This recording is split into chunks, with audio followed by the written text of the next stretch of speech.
अव्यवस्थित हो गया, वो सारी समस्याएं उस पर लंबा चौड़ा जिक्र ना करके वो सबकी समझ में आ गई होंगी। क्लास में हम बता देंगे कि इसलिए हम ऑनलाइन क्लास से ही आपके साथ जुड़े रहेंगे, ठीक है। और जहां तक अब जो मेरा सब्जेक्ट रहेगा, जो मैं स्वयं आपका फैकल्टी मेंबर हूं पोल साइंस का, विक्रम, मैंने अभी नाम भी बताया था। तो जो मेरा जो सब्जेक्ट रहेगा आपके साथ वो रहेगा इंटरनेशनल रिलेशन, ठीक है। तो वो इंटरनेशनल रिलेशन के बारे में मैं आपको थोड़ा सा इंट्रोडक्शन दे देता हूं कि उसमें आप क्या क्या पढ़ेंगे। जो इंटरनेशनल रिलेशन सब्जेक्ट है रहेगा मेरे बच्चों, उसमें जो फर्स्ट यूनिट रहेगी आपकी वो रहेगी international relations, scope of international relation, nature of international relation, ये रहेंगे। तो सबसे पहले तो मैं बता दूं आपको, इंटरनेशनल रिलेशन अंतरराष्ट्रीय संबंध है क्या। आपके जहन में आ रहा होगा कि अंतरराष्ट्रीय संबंध दो देशों के साथ संबंध या दो से अधिक देशों के साथ संबंध, आदान प्रदान, लेन देन, इसको अंतरराष्ट्रीय संबंध कहते होंगे। नहीं, ये एक बहुत ही नैरो डेफिनेशन हुई अंतरराष्ट्रीय संबंधों की। अंतरराष्ट्रीय संबंध एक बहुत विशाल विषय है, जिसका विषय क्षेत्र में सारी अंतरराष्ट्रीय राजनीति, सारे देशों की विदेश नीतियां, और उसमें बहुराष्ट्रीय कंपनियां, मल्टीनेशनल कंपनीज, एफडीआई, और जो व्यक्तिगत भी, जो अंतरराष्ट्रीय स्तर के व्यक्ति हैं, जो प्रभाव रखते हैं, जिनके विचारों से अंतरराष्ट्रीय जनजीवन प्रभावित होता है, वो भी अंतरराष्ट्रीय संबंधों के विषय क्षेत्र माने जाते। और सिर्फ लेन देन ही अंतरराष्ट्रीय संबंध नहीं होता, एक दूसरे देश के साथ युद्ध होना, संबंध विच्छेद होना, संबंध टूटना भी अंतरराष्ट्रीय संबंध के विषय क्षेत्र में ही आता है, ठीक है। ये फर्स्ट यूनिट में पढ़ेंगे। और फर्स्ट यूनिट में ही हम पढ़ेंगे the autonomy debate in international relation, मतलब स्वायत्तता की मांग। स्वायत्तता की मांग यहाँ पे दो स्तर पर देखी जाती है। एक तो स्वायत्तता की मांग है कि सब संप्रभु हैं, संप्रभु मतलब सब अपनी अपनी देश स्वतंत्र हैं, सरकार बना सकते हैं, बाहर या किसी दूसरे देश से प्रभावित हुए बिना अपना शासन अपनी मर्जी से चला सकते हैं। उनके अपने लोग अपनी सरकार चुन सकते हैं बगैर किसी बाहरी दबाव के, जिसे संप्रभुता हम कहते हैं, जिसकी अपनी जनसंख्या हो, अपना राज्य है, वो अपना भूभाग हो, अपनी चुनी हुई सरकार हो। तो यहां पे आप क्वेश्चन पूछ सकते हैं कि सर स्वायत्तता का क्या मतलब हुआ फिर इसमें। तो इसमें एक तो ये है कि आज के टाइम में ग्लोबलाइजेशन के दौर में कहीं ना कहीं महाशक्ति के दबाव में हर देश, कमजोर देश रहता है, या तो वो आर्थिक दबाव में उसने कर्ज लिया होता है किसी महाशक्तिशाली राष्ट्र से, अमेरिका से, रूस से, यूरोप या संगठन से, तो उनके दबाव में रहता है। तो ये डिबेट चल पड़ी कि क्या मात्र संप्रभु नाम मात्र के देश रह गए हैं, क्या वो कहीं ना कहीं दूसरे महाशक्तिशाली देशों से प्रभावित होते, उसके दबाव में आके फैसले लेते हैं, नियम कानून बनाते हैं, अपनी संसद कहीं दूसरे के प्रभाव से तो नहीं चला रहे। तो इस पे एक डिबेट चली कि क्या वाकई देश स्वतंत्र है, कि जैसे ग्लोबलाइजेशन के दौर में, एफडीआई के दौर में क्या स्वतंत्र है, क्या दूसरी उन पे भार रहता है। तो दूसरी ऑटोनॉमी डिबेट में हम पढ़ेंगे कि भाई एक विश्व सरकार बनाने की मांग उठ रही है, ग्लोबल गवर्नमेंट, जो एक विश्व की साझी सरकार हो, कि सारे देशों का, जैसे एक सेंट्रल गवर्नमेंट होती है और बाकी स्टेट में बटी रहती है, लेकिन चलती वो सेंट्रल गवर्नमेंट से है। इसी प्रकार क्यों न विश्व की एक सेंट्रल गवर्नमेंट बना दी जाए, या यूएन को इतनी शक्ति दे दे कि वो विश्व का सबका केंद्र हो और उसके नियम कानूनों से सारे देश चलें। तो फिर इस पे स्वायत्तता क्या रह जाएगी, भेदभाव होंगे, जैसे स्टेटों में आजकल भेदभाव होते हैं कि उस राज्य में ज्यादा पैसा दे दिया, उसमें कम दे दिया। तो इस प्रकार की डिबेट भी हम इसमें पढ़ेंगे, फर्स्ट यूनिट में पढ़ेंगे। जो इंटरनेशनल रिलेशन की सेकंड यूनिट है, उसमें हम पढ़ेंगे अप्रोचेस ऑफ इंटरनेशनल रिलेशन, मतलब विचारधाराएं पढ़ेंगे अंतरराष्ट्रीय संबंधों की। जैसे सबसे पहले आइडियलिस्टिक, आदर्शवादी विचारधारा, आइडियलिस्ट थ्योरी, ये पढ़ेंगे कि आइडियलिस्ट थ्योरी होती क्या है। आइडियलिस्ट थ्योरी एक आदर्शवादी विचारधारा की सब भाईचारे से रहे, सारे देश, कोई ना लड़े, नैतिकता, moral education, moral duty, moral responsibility पर चलें और एक दूसरे का नुकसान ना करें, ऐसी भावना को आदर्शवादी कहेंगे।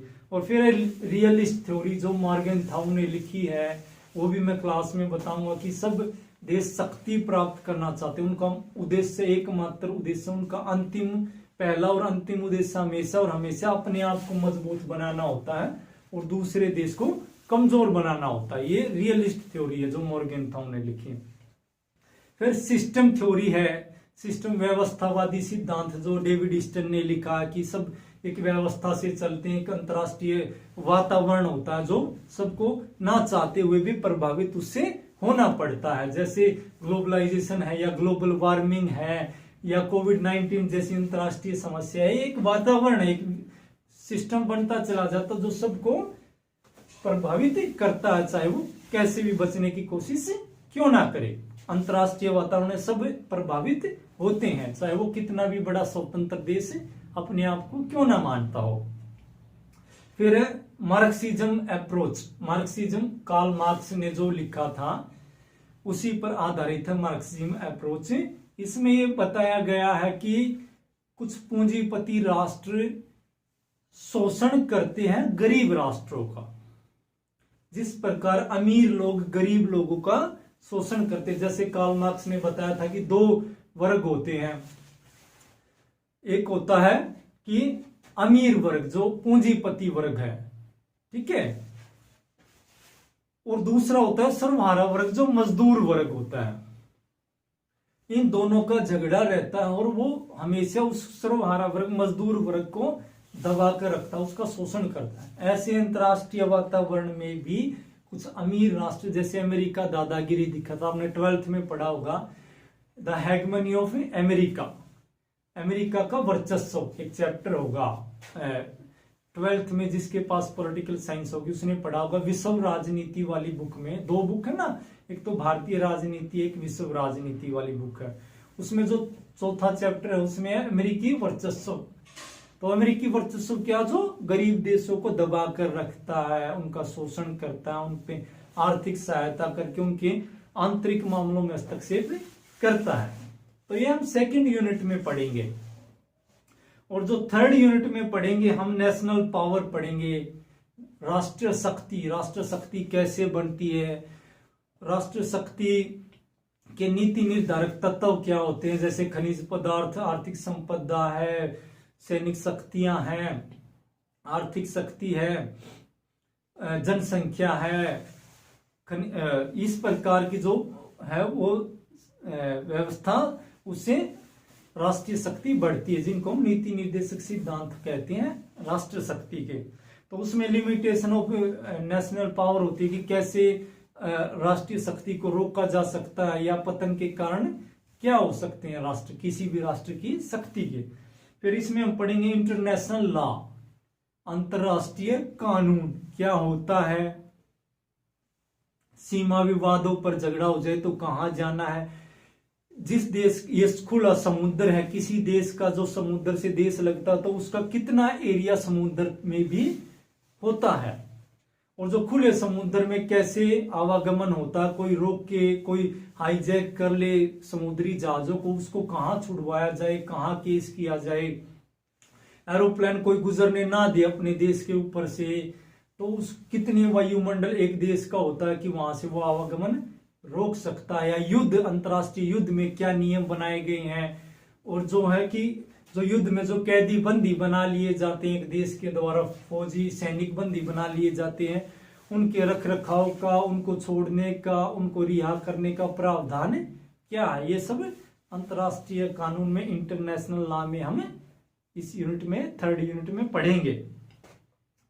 फिर है इसमें इंटरनेशनल मोरालिटी पढ़ेंगे, अंतरराष्ट्रीय नैतिकता, कि सब देशों को किसी जिम्मेदारी से रहना चाहिए, कि ग्लोबल वार्मिंग सबकी साझी समस्या, उसे एक देश नहीं निपट सकता, अंतरराष्ट्रीय आतंकवाद सबकी साझी समस्या, उससे एक देश नहीं निपट सकता, तो सबके नैतिक जिम्मेदारियां क्या बनती है अंतर्राष्ट्रीय स्तर पर।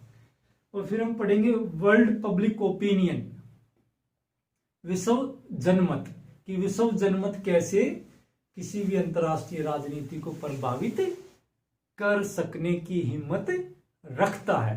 देखिए सारे विश्व के लोग, जो जनसंख्या रहती है पूरे पृथ्वी पर, उनकी सबकी कुछ ना कुछ एक विचारधारा होती है और वो मिलकर भी किसी मुद्दे पर आवाज उठाते हैं और विश्व जनमत के सामने सरकारों को भी कई बार झुकना पड़ता है।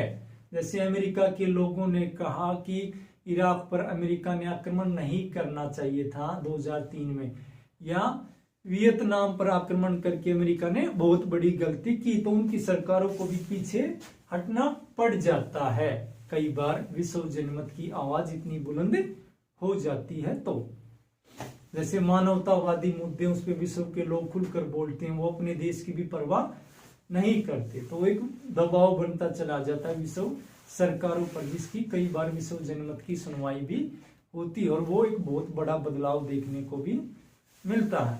ये हम थर्ड यूनिट में पढ़ेंगे।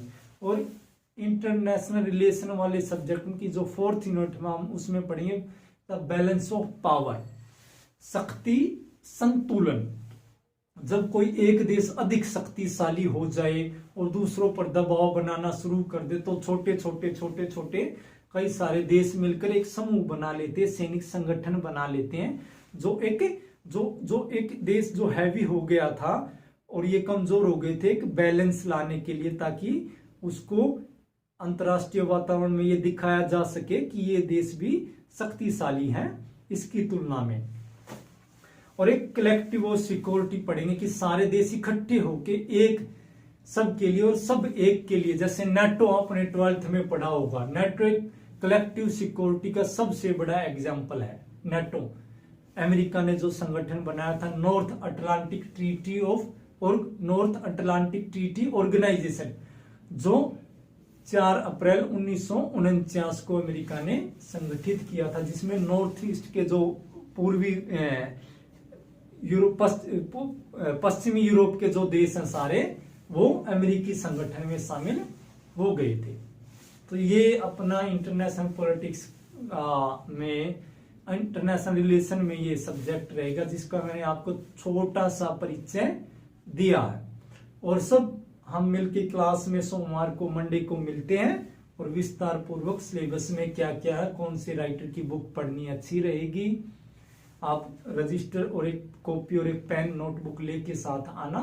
मैं सारे राइटर के नाम और फर्स्ट यूनिट में क्या पढ़ेंगे, सेकंड में क्या पढ़ेंगे, थर्ड में क्या पढ़ेंगे और फोर्थ में क्या पढ़ेंगे, इन सब के नाम आपको लिखवा दूंगा।